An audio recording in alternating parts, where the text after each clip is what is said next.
지난주에 많은 사람들을 만났습니다. 뭐 늘 많은 사람들 만나지만 지난주에는 특별히 다양한 부류의 사람들을 만났어요. 제가 깨달은 한 가지가 무엇이냐면 사람은 자신을 취급하는 대로 변한다는 것이죠. 나를 사랑하면 사랑하는 사람으로 바뀌어집니다. 나를 미워하면 그 분노가 치미는 사람으로, 분노가 가득한 사람으로 바뀌죠. 사람을 짐승 대하듯 하면 사람이 짐승처럼 변하게 됩니다. 그래서 사람은 지극히 상대적이라는 것이죠. 어떤 사람도 하나님처럼 그렇게 절대적인 사람은 없다는 것이죠. 그래서 사람은 나에게 잘해주는 사람에게 잘하고 못하는 사람에게 못합니다. 그러나 성경은 그렇게 하지 말라고 이야기하죠. 우리는 예수 그리스도의 은혜로 하나님의 형상을 회복한 사람들이기 때문에 나를 사랑하지 않는 사람들, 심지어 원수까지라도 너희가 사랑하라, 그렇게 말씀을 하고 있습니다. 그것이 바로 우리 죄성이죠. 우리의 죄성 가운데 하나가 우리 안에 완악한 그런 모습을 가지고 있다는 것입니다.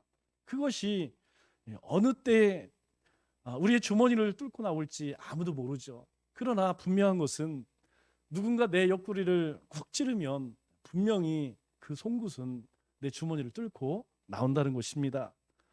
이 사람이 하는 짓을 보면 그 어떤 피조물보다 정말 잔인하고 더럽고 또 추악합니다.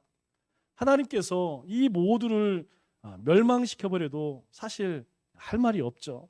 그런데 사랑의 하나님께서는 그런 우리를 사랑하셔서 구원하시겠다고 그렇게 말씀하십니다. 우리 마음속에 악한 생각이 떠오를 때에 그것은 분명 악한 마귀가 죄를 짓도록 우리를 유혹하는 것이죠. 하나님은 선하신 분입니다. 그렇기 때문에 악은 모양이라도 어울리지 않는 그런 분이죠. 그래서 우리의 하나님의 속성을 배울 때에 첫째, 하나님은 사랑의 하나님이십니다. 하나님은 모든 피조물을 사랑하시죠. 그 가운데 특별히 사람을 사랑하십니다. 뭐 잘난 사람이나 못난 사람이나 많이 배운 사람이나 못 배운 사람이나 하나님은 전혀 차별하지 않습니다. 또 하나님은 공의의 하나님이라는 것이죠. 하나님은 철저히 죄를 미워하시는 분이기 때문에 죄를 극도로 미워하십니다. 그래서 아무리 사랑하는 자녀라 할지라도 죄 가운데 놓여 있으면 하나님께서는 그냥 내버려 두지 않습니다. 왜? 그 죄로 인하여서 하나님의 자녀가 하나님의 진노를 받을까 봐 하나님께서는 반드시 우리가 죄악 가운데에 넘어지게 되면 우리로 하여금 돌이키게 하신다는 것이죠. 하나님은 사람에게 죄를 짓도록 유혹하시는 분이 아닙니다. 또 하나님께서는 결코 악을 우리가 행하기를 원하시지도 않고 또 악을 행하도록 유혹하는 일도 없다는 것이죠. 그래서 야고보서 1장 14절로 15절 말씀을 보면 우리에게 이렇게 말씀을 합니다. 오직 각 사람이 시험을 받는 것은 자기 욕심에 끌려 미혹됨이니.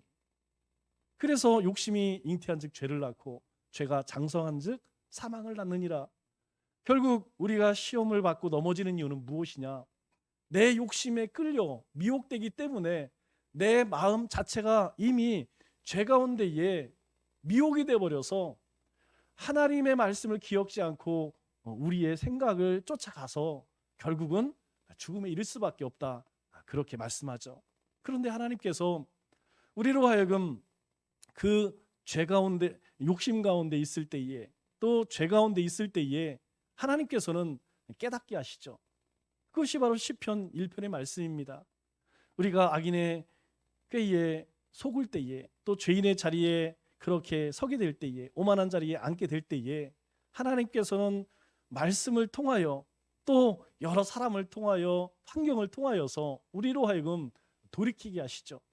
그래서 하나님의 뜻을 분별하게 하시고 하나님의 자녀답게 그렇게 살아가게 하십니다. 제가 산을 갈 때마다 느끼는 한 가지는, 여러분들도 마찬가지지만 유명한 사례는 1000년이 넘는 유명한 사찰들이, 고찰들이 참 많습니다. 뭐 우리가 잘 알고 있는 해인사, 통도사, 부석사, 대전에 가면 동학사도 있고 또 보은에 가면 법주사도 있죠. 저는 잘 몰랐는데 법주사에 큰 황금 부차가 또 생겼더라고요. 예전에 있었는지 모르겠는데 제가 사진을 쭉 찾다 보니까 엄청나게 큰 금 부처가 또 하나 생겼더라고요. 그런데 이 불교에서 포교를 하려면 사람들이 많은 동네 가운데에 있어야 사실 유리하지 않겠습니까? 그런데 가만히 보면 동네 한가운데 있는 교회는 열심히 사람들을 쫓아다닙니다. 그런데 산속에 있는 절에는 사람들이 저절로 찾아가죠. 그래서 저절로라는 말이 생겨났습니다. 최근에 어떤 칼럼을 읽다가 제가 그 이유를 알게 되었습니다. 사람들의 시선을 피할 수 있는 적당한 장소에 크고 화려한 절을 지어 놓으면 좀 있는 부자들이 와서 기부를 하게 되죠. 사실 부자들은 크고 화려하고 뭔가 폼나는 생색을 낼 수 있는 그런 기부하는 것을 굉장히 좋아하죠. 그래서 절의 부자들이 기부를 하면 재산이 늘고 또 조직이 만들어지고 그 절이 유명하게 되어서 성역화가 됩니다. 그러면 승려들은 안정적으로 그렇게 순행에 전념을 할 수가 있죠. 이것을 무엇이라고 이야기하냐면 불교의 사찰론이라고 합니다. 그래서 그런지 몰라도 여러분이 가까운 세종에 2,000평이 넘는 대형 사찰 하나를 짓고 있다고 이야기를 해요. 제가 인터넷 검색하니까 이런 조감도가 나와 있더라고요. 교회들은 각자 교회의 종교 부지를 받아서 사실 뭐 고만고만한 교회 건물을 짓죠. 그런데 불교는 그냥 하나로 몰아받아서 엄청나게 크게 짓습니다. 우리가 이것을 보면서 부럽기도 하고 또 부러워해야 하는지 그런 생각을 하게 됩니다. 그런데 예수님께서 이 땅에서 천국 복음을 전하시고 사역을 하실 때에 뭐 특별한 조직도 없고 건물도 없이 계속 떠돌아다니면서 그렇게 다니셨죠. 그리고 예수님께서 유대인들에게 너희가 그렇게 성역화된 그 성전, 너희가 그렇게 사랑한다고 하는 성전, 그 아름다운 성전이 반드시 무너질 것이다. 그리고 돌 위에 돌 하나도 남지 않을 것이다. 이런 말씀을 하셨죠. 이런 말씀을 들은 유대인들은 분개를 했습니다. 왜냐하면 그곳은 하나님이 계신 곳이죠. 그들은 그래서 예수님을 죽이려 하였습니다. 그런데 사실 예수님만 그런 말씀을 하신 것이 아니라는 것이죠. 하나님께서 이스라엘 백성들을 애굽 땅에서 인도하셨습니다. 그리고 시내산에서 그들을 만나시죠. 그것이 요즘 우리가 함께 말씀을 나누고 있는 큐티하고 있는 출애굽기 말씀입니다. 그런데 이스라엘 백성들에게 이렇게 말씀하시죠. 계명을 주시면서 너희가 이 계명을 잘 지키면 내 백성이 되고 내가 너의 하나님이 되리라.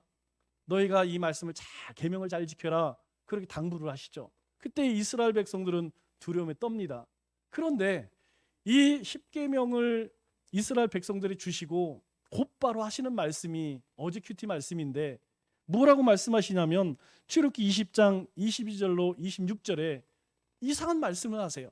뭐라고 말씀하냐면 이렇게 말씀합니다. 너는 이스라엘 자손에게 이같이 이르라.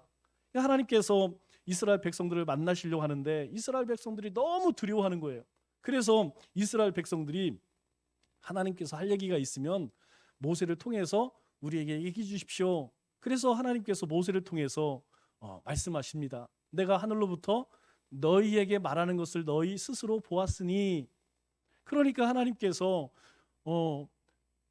번개와 그리고 우레소리와 천둥 가운데에 하나님께서 말씀하시는 하나님이 임재하시는 하나님의 현현하심을 이스라엘 백성들이 보았다는 것이죠.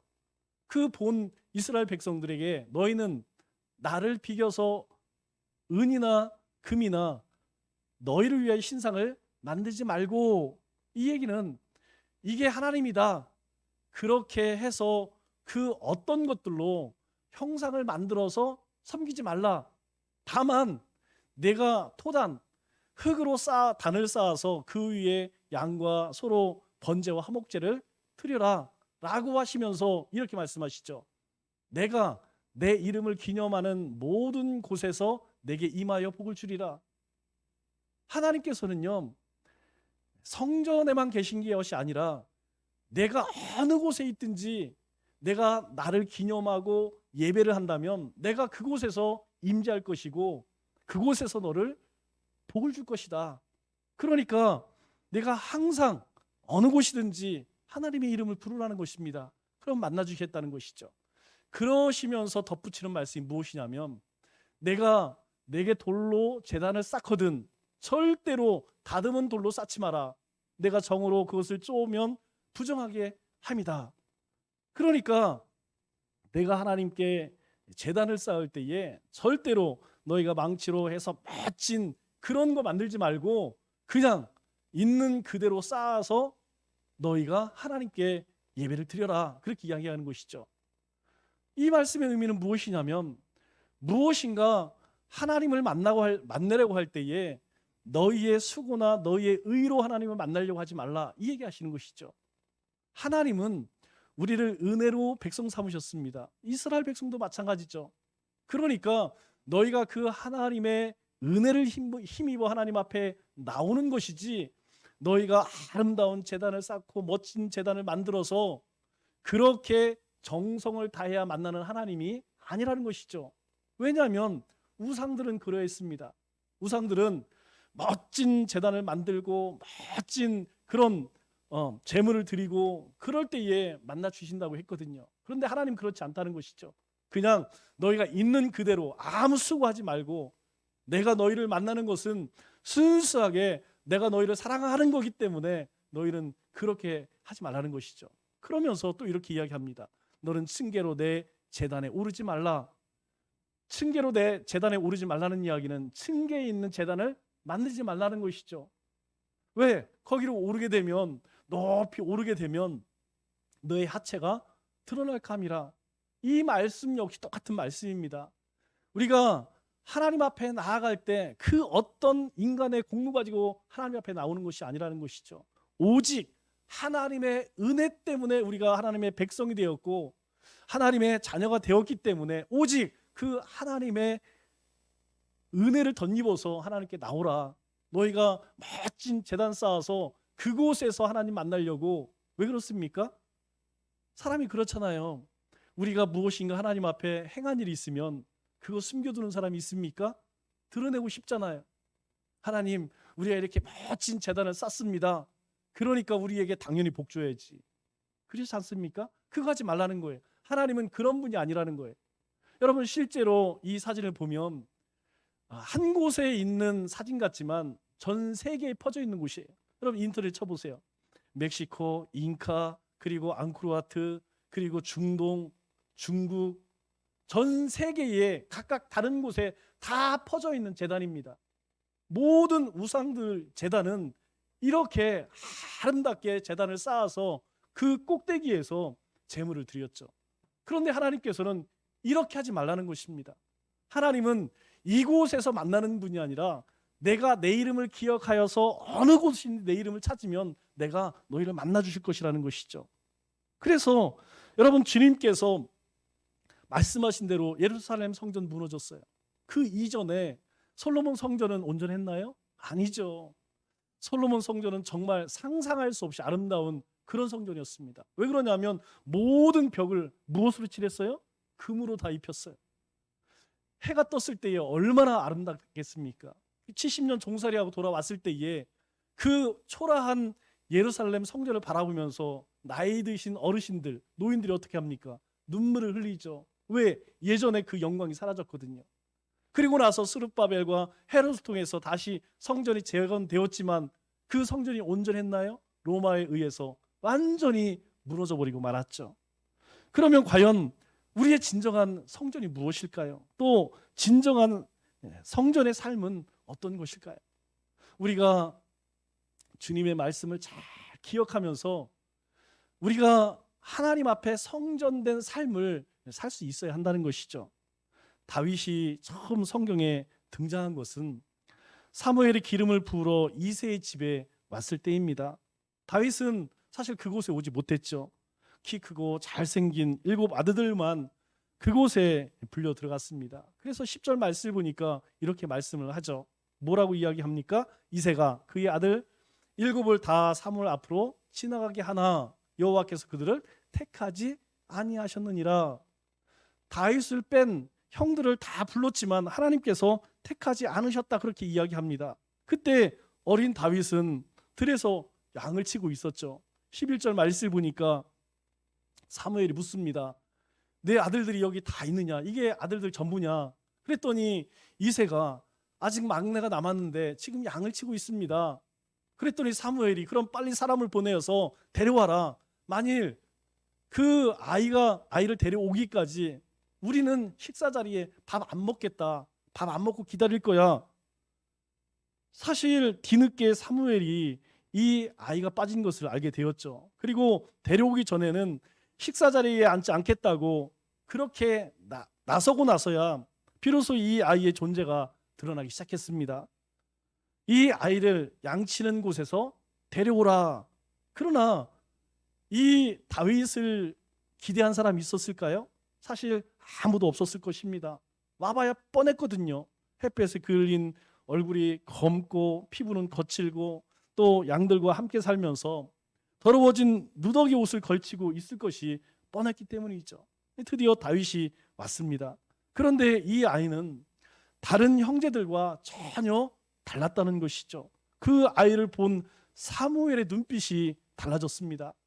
다른 사람에게서 느끼지 못했던 뭔가를 이 아이에게서 발견한 것이죠. 12절 말씀을 보니까 이렇게 말씀을 합니다. 그의 빛이 붉고 눈이 빼어나고 얼굴이 아름답더라. 성경은 다윗의 빛이 붉고 눈이 빼어나고 얼굴이 아름답더라. 이게 제가 잘 상상이 안 돼서 요즘 연예인들 가운데에서 이런 사람이 있나 이게 찾아보니까 이런 사람이 하나 있더라고요. 우리가 잘 알고 있는 BTS의 방탄소년단. 여러분 이 친구들을 한번 잘 보세요. 여러분 얼마나 잘생겼습니까? 눈을 보면 크고 정말 애들이 술 담배를 안 해서 그런지 눈이 광채가 나요. 정말 이쁘게 생겼습니다. 잘생겼어요. 여러분 이 말씀을 히브리어 순서로 보면 빼어나다, 눈이 아주 빼어났다는 것이죠. 무엇이 눈이 아주 빼어났다는 것입니다. 사무엘 보기에 특별한 것은 다윗의 눈에서 광채가 났다는 것이죠. 어린 다윗은 온몸에 건강미가 넘쳐났습니다. 얼굴은 밝고 웃음기 있는 매력 있는 그런 아이였죠. 특별히 눈이 반짝였다는 것입니다. 다윗의 눈은 사랑받지 못하고 아버지나 형들로부터 왕따를 당하면서 산 그런 눈이 아니었다는 것입니다. 양치는 일 때문에 찌든 피곤한 눈이 아니었고 또 누구를 불평하고 원망하는 그런 눈이 아니었다는 것이죠. 빛나는 눈이었다는 것입니다. 사랑받는 사람의 눈이었고 자신만만하고 열정에 빛나는 눈이었습니다. 여러분 살다 보면 뱀의 눈 같은 눈을 가진 사람이 있어요. 뭔가 스산하고 음흉한 그런 눈이죠. 제가 제 세종이 고향인데 세종에 국회의원이 있습니다. 누구라고는 얘기를 안 하지만 제가 이분의 눈을 보면 그런 느낌이 나요. 제가 만나서 이분의 인격이 어떤지는 모르겠지만 하여튼 이분의 눈을 보면 뱀눈것 같아요. 아주 막 무섭습니다. 그냥 쳐다보기만 해도 그냥 소름이 돋는 그런 눈빛이에요. 그런데 하는 짓을 보면 다 그래요. 꼭 다른 거는 제가 잘 모르겠는데 하나님이 싫어하시는 일, 하나님 보시기에 악한 일들은 항상 앞장서서 그렇게 하고 있더라고요. 여러분 대체 다윗은 누구에게 사랑을 받은 것일까요? 또 누가 다윗을 그렇게 만들었을까요? 이 골리앗과 싸우겠다고 사울 앞에 불려갔던 다윗은 양을 치면서 겪었던 자기 경험을 이렇게 고백을 합니다. 사무엘 17장 34절과 35절에 주의 종이 아버지의 양을 지킬 때에 사자나 곰이 와서 양떼에서 새끼를 물어가면 내가 따라가서 그것을 치고 그 입에서 새끼를 건져내었고 그것이 일어나 나를 해치고자 하면 내가 그 수염을 잡고 그것을 쳐 죽였나이다. 이 말 속에는 다윗이 어떻게 하나님과 함께 살아왔는가를 보여주는 생생한 고백이죠. 아버지의 사랑은커녕 인정받지 못하고 살았습니다. 또 형들에게는 왕따를 당하고 산과 들을 오르면서 오직 양을 쳐야 했죠. 그런 아이가, 상처가 많았을 그 아이가, 그 어린 아이가 어떻게 그 외로움과 고된 힘든 일들을 이겨내며 살았을까요? 사실 정말 놀라운 것은 다윗은 자신의 그 외로움과 고됨을 한 번도 이야기한 적이 없다는 거예요. 여러분 성경을 읽으시면서 혹시 다윗이 너무 힘듭니다, 하나님 제가 못 살겠습니다, 이 일 하기 싫습니다, 그런 구절 보셨나요? 여러분 모세는 가끔 했어요. 여호수아는 가끔 했습니다. 그런데 다윗은 그 어디에도 자신이 외롭거나 고된 그것을 푸념하는 그런 고백이 없다는 것이죠.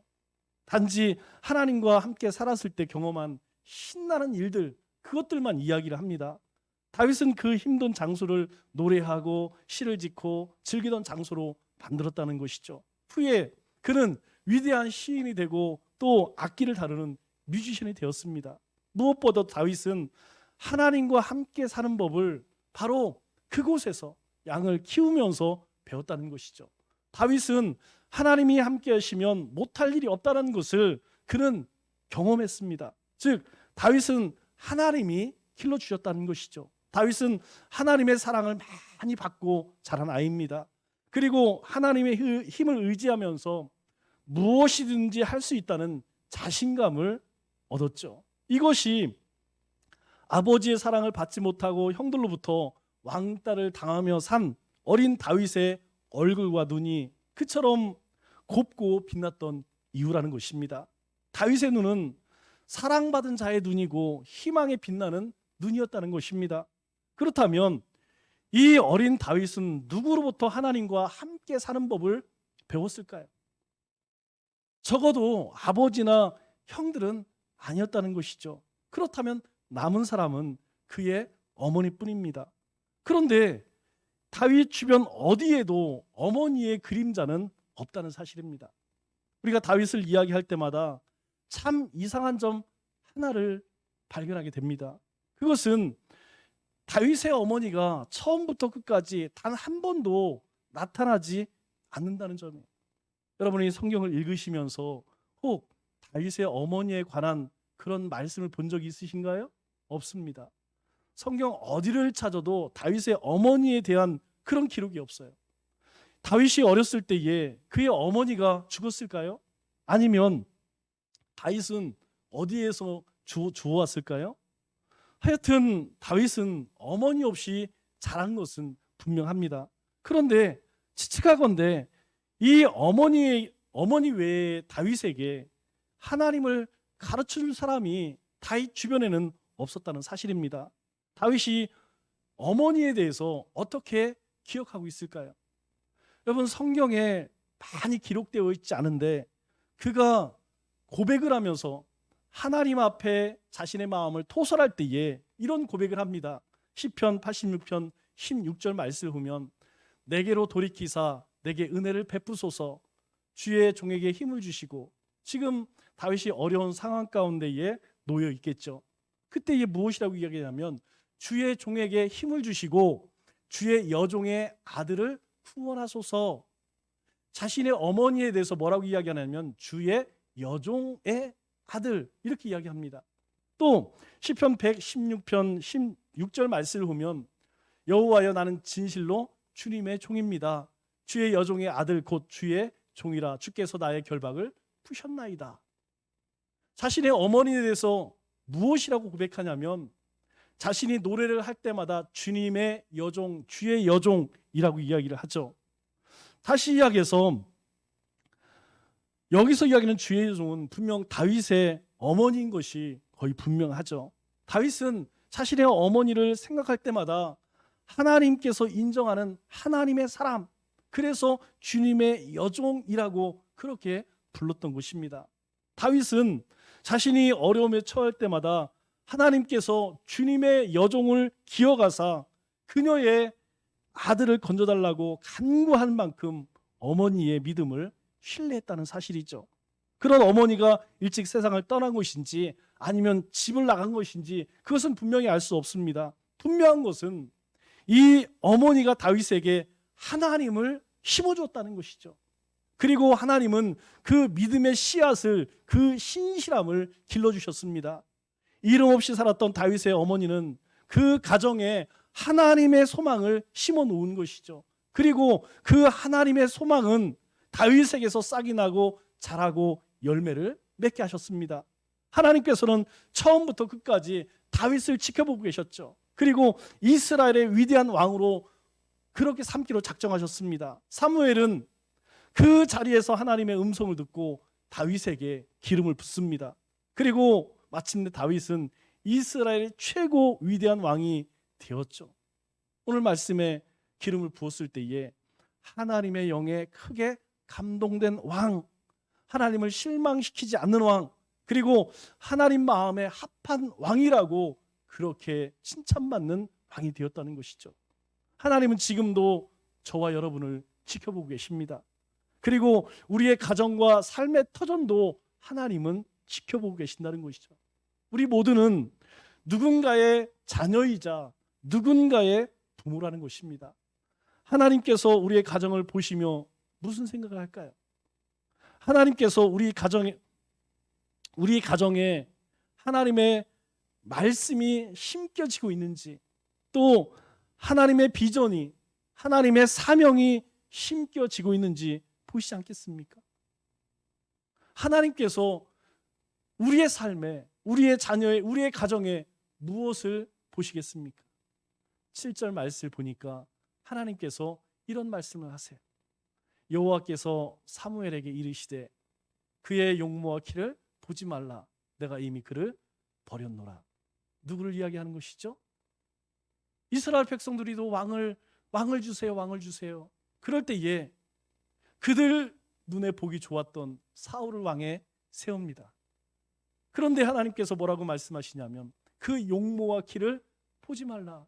외모를 보지 말라는 거예요. 하나님께서는 이미 내가 그를 버렸노라. 내가 보는 것은 사람과 같지 아니하니 사람은 외모를 보거니와 나 여호와는 중심을 보느니라. 하나님께서 다윗의 무엇을 보셨다는 것입니까? 바로 중심을 보셨다는 것이죠. 그의 어머니로부터 그렇게 하나님에 대한 믿음을 전수받고, 그리고 그 하나님을 향해 믿음으로 살았던 그 다윗의 삶을 하나님께서는 함께 하셨고, 그리고 그를 인도하셨고, 그리고 결국에는 그를 세워주셨다는 것이죠. 그렇다면 오늘 우리의 중심에는 무엇이 있습니까? 오늘 우리의 중심은 무엇을 추구하고 있나요? 하나님은 그것을 지켜보고 계시다는 것이죠. 말씀을 맺겠습니다. 우리의 눈이 빛나는 것은 좋은 환경과 좋은 직장, 좋은 여건에서 나오는 것이 아니라는 것입니다. 하나님께서 함께 하실 때 우리의 눈은 다윗처럼 밝고 빛이 나는 것입니다. 특별히 우리 가정의 달을 맞아 온 가족이 하나님과 깊은 교제를 나누는 영성 생활에 더 힘쓰시기 바랍니다. 그래서 다윗처럼 하나님의 기름 부으심이 우리의 영과 가정과 살 위에 충만해 하나님이 기뻐하시는 자, 하나님 마음에 합한 우리 가정이 되시기를 주님의 이름으로 축원합니다.